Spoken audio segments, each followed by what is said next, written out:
So if you were planning this kind of encounter in the National Security Council or the State Department, I think there are a few areas that you would really want them to focus on. You would want them to talk about Syria in a serious way. You want them to talk about Ukraine in a serious way. And you'd want them to talk about arms control and nuclear weapons in a serious way. And then you'd also want the U.S. president to challenge the Russian president on Russian interference in American democracy and have a kind of serious rejoinder to that. Policy from senior policymakers, given the kind of chaos at the top. And if Trump went into the NATO summit, that went really well. He came out of it with the optics of serious alignment between the U.S. and its European partners.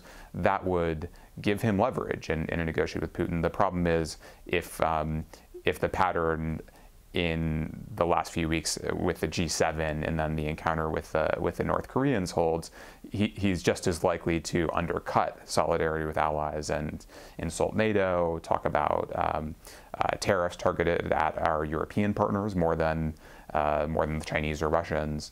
And if that happens, if there's a sense of disarray in the transatlantic relationship going into the Putin-Trump encounter, that undermines U.S. leverage and helps Putin.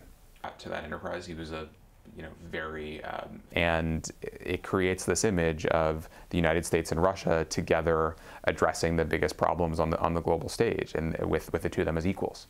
And that is a huge help to Putin at a time when Russian power over the long term is declining. And he is trying very, very hard to make sure that it retains a kind of central role in each of these conflicts, and he's done that very well. And is, I think, on Iran. So even as Trump has talked about his relationship with Russia, the U.S. Congress and other parts of the government have started implementing new rounds of sanctions, and Putin would like some relief from that. So if he can use this opportunity to give Trump a political victory and make Trump feel like they've had a successful summit in exchange for some relaxing of sanctions on people around Putin who are important to his power base, that would be a real victory for Moscow. A number of other issues is pretty committed to overturning. At the moment, the U.S. has really backed away from the notion that Assad is going to go, that Assad is going to leave power, and is much more concerned about Iranian influence in Syria and Israeli security.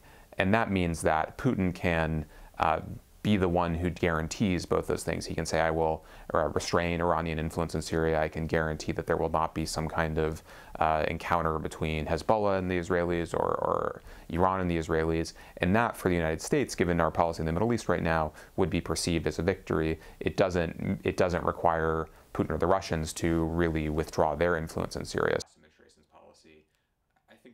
If you got a serious statement from Putin and a real commitment on electoral interference and really moved that forward, if you got a serious process going on arms control, on nuclear weapons, and if you got some kind of progress on the situation in the Ukraine, I think that would be perceived as a win. I think all of those are probably long shots, but if you could move some subset of those challenges and really kind of make policy progress, not just kind of gauzy high-level announcements, but really make progress on those, I think that would be positive. A little strange if you talk to a lot of officials in the